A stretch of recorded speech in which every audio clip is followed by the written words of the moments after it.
Welcome to FPB's Meet the Candidates. This Cable 10 series allows you, the viewer and the voter, the opportunity to meet our candidates firsthand and hear from them their views on issues that are important to us. And this is all leading up to the general election, which is on Tuesday, November 6th. Today's guest is Amy Mcgrath. She's the Democratic candidate for the 6th District of the United States House of Representatives. Right. So welcome. Good to be here, Kathy. So glad you could come by, stop by to see us. This is great. Yeah. It's a rainy day today, so we're getting started good. It's all right. So I thought maybe we just start out by obviously just telling us a little bit about yourself and what inspired you to run. Okay, sure. Well, I'm a Kentuckian, and I left home at 18 to serve in the military. So I spent the last 24 years of my adult life serving. I served as a United States Marine Corps officer and flew fighter jets for many years, about 13, and then after that I was a congressional fellow on the Hill, and then did a 2-year tour in the Pentagon as the Marine Corps' liaison to the State Department and USAID primarily, and then a 3-year tour teaching at the U.S. Naval Academy, teaching national security and U.S. government. And so at the end of that, I found myself teaching cadets and midshipmen, and I realized that the 2016 elections were unfolding, and everything about those elections really frustrated me, made me angry. The divisiveness, the attacking of the other side, the lack of character and integrity in our leaders, and I just felt like we needed better leaders. And it was one of those things where I could retire from the United States Marine Corps. My husband retired from the United States Navy after 20 years, and we moved back home, launched this campaign because we need better leaders in our country. Okay, well, you may mention something. So would you agree that there is a toxic political atmosphere in America today? Yes, I would agree. Okay. I would definitely agree, and it's really sad. We have to be able to get beyond this. Look, my husband, by the way, is a Republican. I'm a Democrat. We get along. And we need leaders who don't vilify the other side. But sit down and will work with the other side, and also not lie about the issues and not lie about the other side. And I think that's really important because we have a lot of issues in our country and in Kentucky here, and we need to talk about it and debate and move forward. Okay, well, moving on to the issues, kind of being out. I know you said you've been busy, you've been out and about and festivals and meeting people in the 6th District. So what are you hearing is the main issue in the 6th District that needs to be addressed? Well, from what I'm hearing in all 19 counties of the 6th District is really still health care. It's the issue I launched the campaign on is the issue that it's a bread and butter issue that folks really care about. Folks are worried about their premiums rising. They're worried about being thrown off of their health care due to pre-existing conditions. The Affordable Care Act was never a perfect piece of legislation, but it did Kentucky a lot of good for a lot of people. And folks are really worried. Hey, they've come up to me and said, you know, I'm under the Affordable Care Act. I've got insurance for the first time, and I'm scared to death I'm going to get thrown off of it. And so, you know, we need leaders that want to fix the system that we have. So what solutions do you have for that? Well, number one, elect people who don't want to undermine and throw away the Affordable Care Act. That's first. And I think that's a big difference between my opponent and myself here. But two, beyond that, let's fix it. So I'm a practical person. I'm somebody that believes that we should be doing practical things to fix the current system that we have. So I like things like a Medicare buy-in plan for those who are 55 and older. This is a population where folks could buy into Medicare early, and they could get into a system that people generally like. It could ease the burden off the Affordable Care Act exchanges, taking sort of a higher risk population out of those exchanges, and it puts them in a system where they feel secure. And that's most important for healthcare. So I like that. Two, I like what's called the public option. Well, what is that? That's simply the idea that under the Affordable Care Act exchanges right now, you have a choice of private insurers, 1 or 2 or 3 different private insurers, say Aetna, United, Blue Cross Blue Shield, whatever private insurer is available in your region. And you can pick between which one, what best fits for you. I propose that everywhere you ought to have a public option, an option to pick a government plan if you want, like I do. I'm a military officer by trade. I'm a military retiree. I have government health care. And it's okay. And so I propose you ought to be able to have that option. And that gives people more options, more choice. And it also would bring down prices because now the private insurers would have to compete with Uncle Sam. And I think that's really important to bring down prices. So your opponent is saying that you support single-payer Yeah, government-managed health care. So your response to that, lying. How's that different than? Well, single payer is a total government takeover of the healthcare system. It would be like there would be no private insurers, and everybody would go on to a government sort of socialized medicine. That is not what I'm for. Okay, let me repeat that. That is not what I'm for. Okay. Despite what my opponent likes to lie about. And the reason why is because it would be complete upheaval of our system. Remember, I'm a practical person. I want to do practical things to get health care to all Americans. I do believe that all Americans should have access to affordable health care. But I don't think we need to throw our system into complete upheaval with, a government takeover. Why? Because there's a lot of people that like their private insurance right now. They get it from their employer or they're under Medicare or something like that where they like it, and let's allow them to keep that, Right. And so I think it's a reasonable thing to do. Okay. Well, we've taken questions from our viewers through social media and through email, and there's so much to cover. So I thought we'd do just a little rapid fire to kind of cover a few things. Send it. And then we'll follow up with some more detailed questions. So, if elected, will you support your party's leader in the House, Nancy Pelosi? Well, not necessarily. Okay. I would vote for, let's see who's running. Okay. Okay. I'm going to vote for who I think is the best person for the job. Okay. Yeah. Should Medicare be cut to reduce the federal deficit? No. Okay. See, some of these are going to be easy. And I just had to think about that. No, I don't. Should the U.S. seek to rejoin the Paris Agreement? Yes. Okay. Should the Second Amendment be repealed? No. Do you support a path to citizenship for DACA recipients? I do. Did Russian election meddling affect the outcome of the 2016 election? That is a good question, and one where I think that we need to have the Mueller investigation come to a complete conclusion. I think we're still studying that right now. Okay, so do you think President Trump should fire special counsel? No, I don't. Okay. Should President Trump tweet more, the same, or less? I think the country would be better off if he stayed off Twitter, frankly. Should the Supreme Court revisit Roe v. Wade? No. Do you support the legalization of marijuana?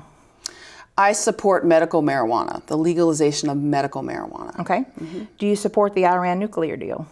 Yes. Okay. That's it for the rapid fire. All right. Good job. And can I just talk about that Iran thing real quick? Absolutely. So one of the things that I did was teach at the U.S. Naval Academy. I taught a course on weapons of mass destruction. I'm also part of the program for emerging leaders through the National Defense University's study for weapons of mass destruction, and that was a 3-year program. I've had a very high clearance level as well my entire career, and so I have some background understanding of nuclear weapons, and that's why I do believe the Iran nuclear deal was a good deal. I mean, it got us in there with inspections, which we'd not had before. That's important. So let's talk about immigration for a minute. Sure. Do you believe Congress should insist on rigorous oversight of immigration detention and enforcement and enact legislation that makes the legal immigration system more accessible? Well, let's take the first part of that question. Okay. Can you do that again? So Yeah. Congress... Do you believe Congress should insist on rigorous oversight of immigration, detention, and enforcement? Of course. That's Congress's role, is always oversight. Yes. Okay. And what was the second part? And do you support enacting legislation that makes legal immigration system more accessible? I think we need to look at our immigration system for sure. Okay. And I think that first of all, we haven't had any kind of major legislation on immigration since like the Reagan administration. So a lot has changed since then. So I am supportive of, let's look at our immigration system and let's make it better, more for the 21st century. So I'll say that. Okay, so what measures would you support to secure our borders? Well, I think we should have secure borders. So let me just say that. Okay. Now, we need to do that with things like more technology. We need to have UAVs on the border. We need to make sure that we know who's coming in to our borders. So I think that's really important, and to fund measures like that. I am not a proponent of a wall because I think it's a total waste of money. Okay. Most of our folks who come across the border who are undocumented do not come with the coyotes, okay? Mm-hmm. They're coming through legal ports of entry. So to me, a wall is just massive waste of time and money. And we can do the same thing using modern technologies like P-3 aircraft was one of the aircraft that it was in the U.S. Navy that we have on the border, and it can see things. Like I said, UAVs, drone technology is amazing, and it's much, much cheaper. Okay. Yeah, I asked you earlier if you thought the Second Amendment should be repealed. You said no. But do you think there should be any new gun restrictions to deal with what feels like a mass shooting epidemic? Yeah, I do. So I'm a proponent of reasonable measures. I'm a gun owner, and I'm a proud supporter of the Second Amendment. But I'm also a mom, and I'm very worried about gun violence. I'm worried about gun violence in our schools. I think we should do things like better universal background checks for guns.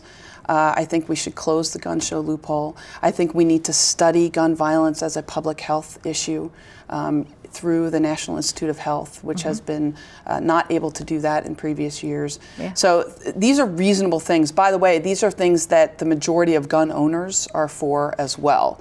So we need to be able to do the things like that. Banning the bump stock, for example, is another reasonable thing. If you're on a terrorist no-fly list, maybe you should have more restrictions on being able to buy certain weapons. I mean, this is not unreasonable, in my opinion. Mm-hmm. Okay. President Trump's imposed tariffs were quickly met with retaliatory measures from other countries, including tariffs on Kentucky's signature industry, which is bourbon. Yeah. Do you think President Trump's tariffs are hurting or helping Kentuckians? And should Congress take up legislation to counter the tariffs? Well, one, they're absolutely hurting. Okay. They hurt the bourbon industry, as you said. They hurt Toyota. They're hurting the soybean farmers. The soybean farmers have lost their profits for the year. This is a real concern. And it's also a concern because, particularly with farming, once you lose those markets and folks in other countries go to other countries to get soybeans, they're not coming back to the United States. And that's the problem. Toyota might get some things back, and their car industry and the bourbon industry might get some stuff back if these tariffs go away, but the farmers might lose it. And so, one, yes, it's a major problem. Two, Congress is not doing anything right now, and they need to be. Article 1, Section 8, Clause 3 says that Congress has the power to regulate commerce. So this is a real problem, and Congress needs to step up. The current incumbent in this seat is unwilling to do that, and it's really sad. I mean, he's putting his political party above his district. Okay. Well, President Trump, as with all presidents before him, has sole unchecked authority over the use of U.S. nuclear weapons. Yeah. Do you think it makes sense to put the power to start a nuclear war in the hands of any one single person? And would you support proposals that require other elected officials to have a hand in that? That is a great question. I'm so glad that somebody brought that up. I think we do need to look at that. So I believe in the president should always have the power to counter, to deter. So in other words, if a nuclear weapon is launched at us, the president should always be able to immediately counter. Now, a preemptive war, which is what this person was asking about, that is a war that we would start. I think we ought to look at whether it's prudent to have one or two or three individuals be able to authorize such a preemptive nuclear war. I think it's something we need to look at. So that'd be like the vice president, Speaker of the House. Yeah, there's lots of different. You could put in the Secretary of Defense in there. I like the current Secretary of Defense a lot. I think he's a reasonable man. I think there's a lot of different ways to do it, and it's something we ought to look at. But Secretary of Defense might be one. Speaker of the House might be another, as an example. Okay. Well, the Republicans passed a tax bill, and they say one of the most significant tax reform bills in decades. Yeah.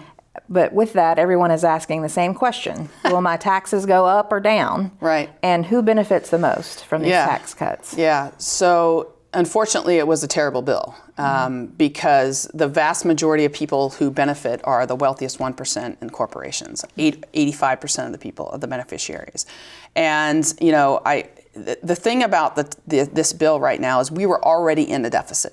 We're already in a deficit when they passed this bill by about $500 billion deficit. And so you pass a bill that cuts taxes primarily for the wealthiest 1% in corporations, and you essentially, double the deficit. Right now in 2019, they're talking about the predictions are that we're going to have $1 trillion deficit because of this. So, if we're going to pass tax cuts, which, we should, particularly if we have a balanced budget or even a surplus, then they should go to working individuals who really need it. We have a huge inequality problem in our country right now, and it's only getting worse, and this exacerbates it. I just think it was the wrong move. It was backwards because the majority of it should have gone to working class individuals and not the wealthiest 1%. So what could you do about it if elected to Congress? Well, I would oppose, had I been in Congress, and I think the biggest thing is we have to look at revenue. We have to look at making people pay their fair share, and that's really important. And beyond that, I think we can reform our tax system even more. I wouldn't call what the Republicans did reform at all. I'd call it making it worse. But there are definitely things we can do. Okay. Last week on Twitter, your opponent posted about a dark money group that is supporting your campaign. Where do you stand on the use of dark money in campaigns, and are you okay with the amount of money that's being spent? No, I'm not. Okay. I think Citizens United, which was the Supreme Court decision that made this legal in 2010 by a very close 5-4 vote, was the worst Supreme Court decision in modern history. The dark money is absolutely corrupting our system. It's funny. My opponent we've had a couple of dark money groups against him. You'd have a lot against me. So I mean, it hits both sides. But it's wrong because it's not regulated. There's unlimited amounts of money and there's no transparency. So if you got to look at this, when you look at commercials, look at who it's paid for by. And unfortunately, with a lot of these dark money groups, you don't know who's donating. They could come from a different country. The person that donates $3 million to this dark money group to run ads, his name could be Vladimir. I mean, we just don't know. And that's a real problem. I think that our democracy is worth having some restrictions on this to really make sure that we protect our democracy, that people with massive amounts of money do not have the influence to just throw out ads, and the way that we've been doing. I think it's a real problem. Okay. Switching over to something local going on here. In Frankfort, we have a major redevelopment plans for our downtown area. And some of that area has been designated as federal opportunity zones. Okay. If elected, what do you see as your role in projects like this, throughout the district? And basically, how can you help us? Well, I want to work with state and local officials to help as much as I can at the federal level. I mean, it's a partnership. Anytime you get elected at the federal level, I think you have to work in our system with the state and local officials. So, I mean, that's what I want to do. And regardless of party, it's about doing what's best for Frankfort, for Franklin County, for all 19 counties. So, I mean, that's what I would tell you. I'm going to work hard. So if elected, would you have a constituent services plan, offices? Absolutely. Okay. I mean, anytime you're a member of Congress, you have constituent offices. So one of the things I want to do, for example, is have 2 offices. So one probably in Lexington and one outside of Lexington somewhere. Why? Because this is a 19-county district. So people should be able to come talk to me. They should be able to come talk to the people, my staff, the people that would work for me outside of Lexington as well. So that's something different that I want to do. Okay. Do you think Congress has provided enough oversight of the executive branch? No, I don't. And I think that they're focused on the wrong things. Okay. So I give you an example, the tariffs. I mean, they can stand up and make those tariffs go away tomorrow, and they haven't been able to do that. Yeah. And knowing that it's the wrong thing. I mean, the incumbent in the seat, he's said that the tariffs are wrong, but he doesn't have the courage to stand up. I think that's a problem. I also think that the Congress is not standing up to the president with regards to the corruption that you're seeing within the White House as well. And this is something that Congress should be doing. They should be standing up to the president when the president's wrong. Okay. Well, that kind of leads into our answers pretty much. 3 issues where you and the president have differing opinions. Oh my gosh. There's so many. Well, you mentioned one earlier, the tariffs, number one. I think that's definitely hurting. I'm not a fan of his wall idea. I think it's a waste of money. I'm not a fan of him pulling out of the Paris Climate Accord, because I think this is what we need to be doing for the future of our world and being leaders. We need to be world leaders.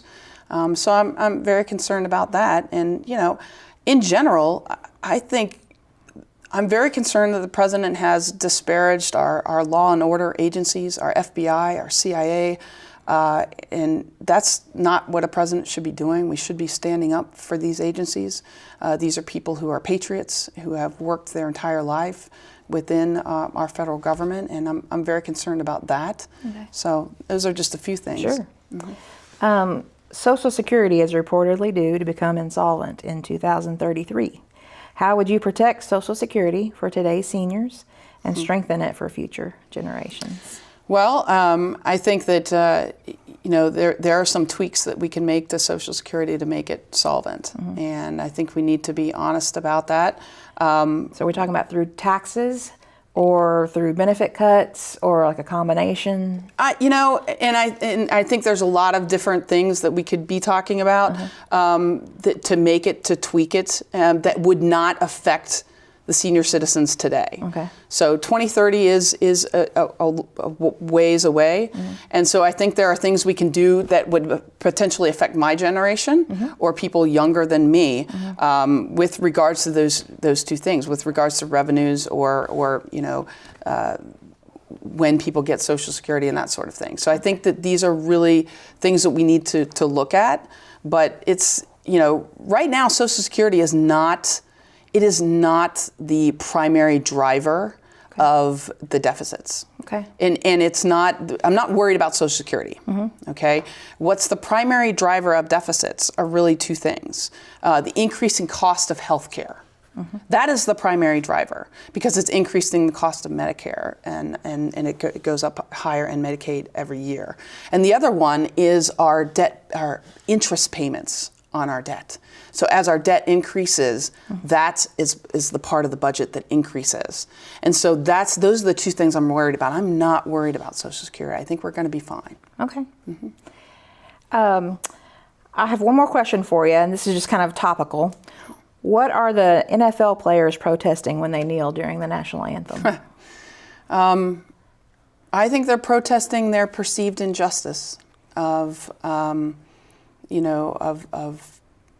folks who they feel, the perceived injustice for against them as Black Americans, and I think we need to listen to them. I always tell people, I fought for this nation. I fought for our Constitution, and our Constitution has that freedom of speech, that freedom to protest, to peacefully protest, and I defended that. And so while I may not personally protest in that manner, I defended your right to do that and their right to do that. And I think that we need to listen. Okay. Well, thank you.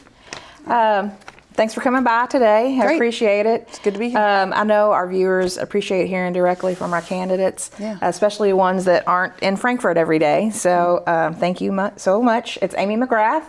It's our candidate for 6th District for the U.S. House of Representatives. And to our viewers, please remember to get out and vote on Tuesday, November 6th.